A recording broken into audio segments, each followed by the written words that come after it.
আসসালামু আলাইকুম guys, welcome back to my new blog.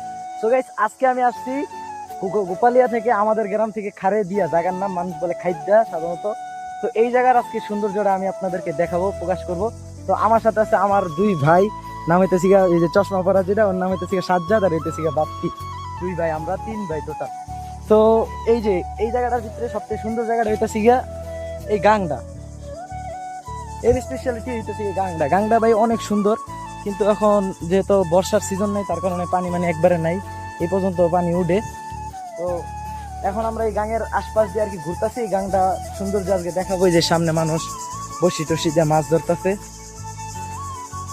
তো দেখি তারা কতটুকু কি মাছ পাইলো। আর ভাই এই সৌন্দর্যের মাঝখানে এই যে আরেকটা জিনিস দেখুন, মানে এটা কোন মিস্ত্রি, শালার আবাল চোদা বোকা চন্দ্র দাস, কোন মিস্ত্রি বানাইছে আল্লাহ মাহবুদ ভালো জানে। মানে এই সিঁড়িটা দিয়ে কি মানুষ উঠবো না? না বিষয়টা কি মাছ পেয়েছেন কাকা? উঠে মুড়ে নেই, কি মাছ উঠে নাই? হ্যাঁ কাকা, মাছটা উঠে নাই। কাকাই দিল না কথার কোনো দাম, তাই আপনাদের দেখাও লাগবে না আর কোনো মাছ। সো এবার চলুন আমরা সামনের দিকে আগাই। কাকা এখানেই থাক, কাকার আর মাছ দেখান লাগবো না। যখন ভাই পানি উঠে, তখন ভাই যে উপরে এটা হইতেছে রাস্তা, এই রাস্তা দিয়ে মানুষ হাঁটাচলা করে। কিন্তু এখন আমরা আছি মানে যে জায়গায় পানি থাকে সেই জায়গায় আছি। তো বর্ষাকালে এইসব জায়গায় আর কি পানি টানি দিয়ে ভরে যায়, কিন্তু এখন একবারে সব শুকিয়ে গেছে। সারা একটা পুষ্কনিতেও পানি নেই যে গোসল করুক, তো পরিষ্কার পানি আমি পাই নেই। তো এই কারণে আমি আর কি গোসল মোসল করতে পারি নাই কোনো পরিষ্কার পুষ্কনিতে। দেন গাইস, এই যে সামনে যে একটা কি বলে এটাকে, ডেজার্ট বলে, এটা এর নাম শর্টকাটে ডেজার্ট। এটা দিয়ে বালু তুলে এক জায়গার থেকে বালু আরেক জায়গায় নেয়, নদীর বালু, খালের বালু আরেক জায়গায় মাটি মুটি আর কি ফালায়। এখান থেকে মানে এই জায়গায় লাইনও করা আছে, কোন জায়গায় জানি মাটি জানি ফালাইতেছে। এইগুলো সিরিয়ালে অনেক মানুষ ভাই মাস্টার ধরতেছে। আর এই জায়গাটা দোলনা বানাই না আছে। আহারে শৈশব কোথায় হারিয়ে গেল রে, আহারে শৈশব।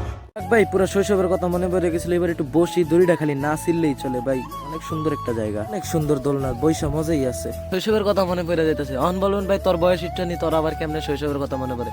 ভাই যাই হোক, ছোটবেলায় এই গ্রামে থাকতাম আমি, এইসব গ্রামে থাকতাম।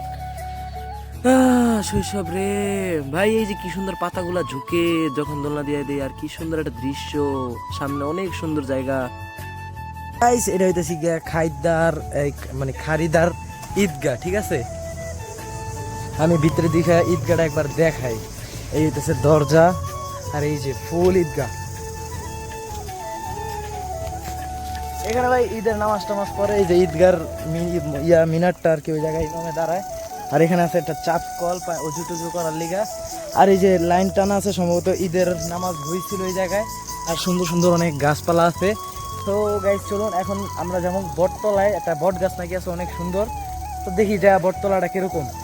চলুন, লেটস গো গাইস। এখন আমরা যে বটতলা যেমন যাইতে যাইতে একটা স্কুল পড়ছে চোখের সামনে, খারিদার সরকারি স্কুল। দেখেন কত বড় একটা মাঠ, বিশাল মাঠ। ওর সামনে বার করা আছে, আর এই সাইড একটা বার করা আছে, ওই যে দূরে একবার জুম করে দেখাই।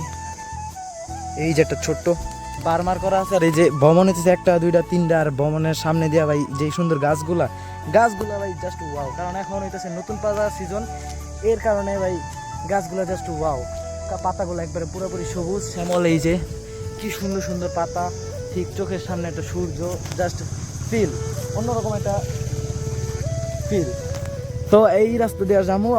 তো আমরা এই স্কুল পাড়ি দিয়া চলে আসছি, এবার বটতলার দিকে আগাইতেছে। আর খাদাতে পথে কি একটা লইছে, খাইতে যাবে মিষ্টি, কিন্তু মজা আছে।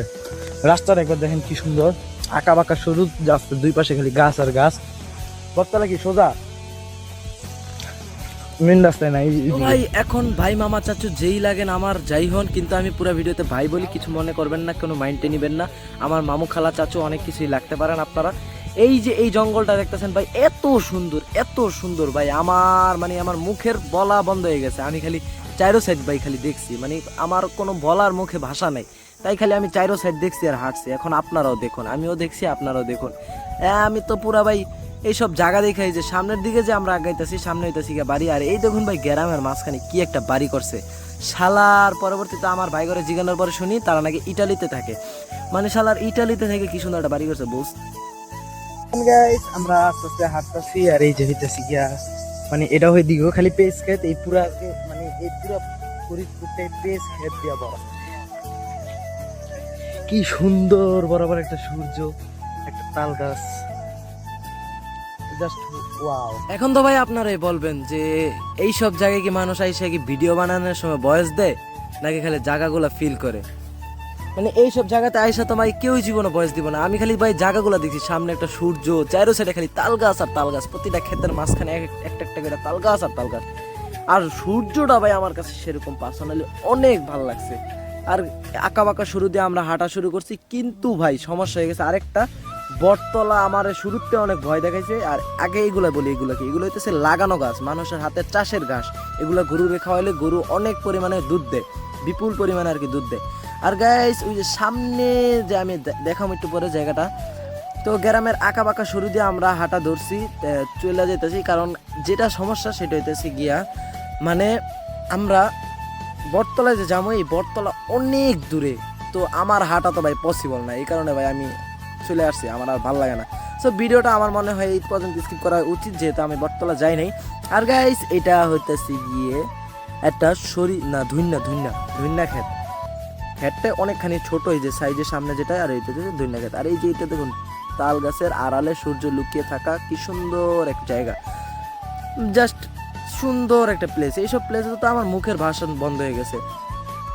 এন্ড দেন গাইস এখন আমাদের যাওয়ার সময় হয়ে গেছে, আমরা বাসায় চলে যেতেছি। এই ছিল আজকে টুকটাক ছোটখাটো একটা ব্লগ, মানে এত সুন্দর পরিবেশ, পুরো ভিডিওতে আমি কথা বলার সময় পাইনি, এত সুন্দর পরিবেশ, আমি পরিবেশ দেখছি। তো দেখা হচ্ছে নেক্সট ব্লগে, ততক্ষণ আল্লাহ হাফেজ গাইস, বাই।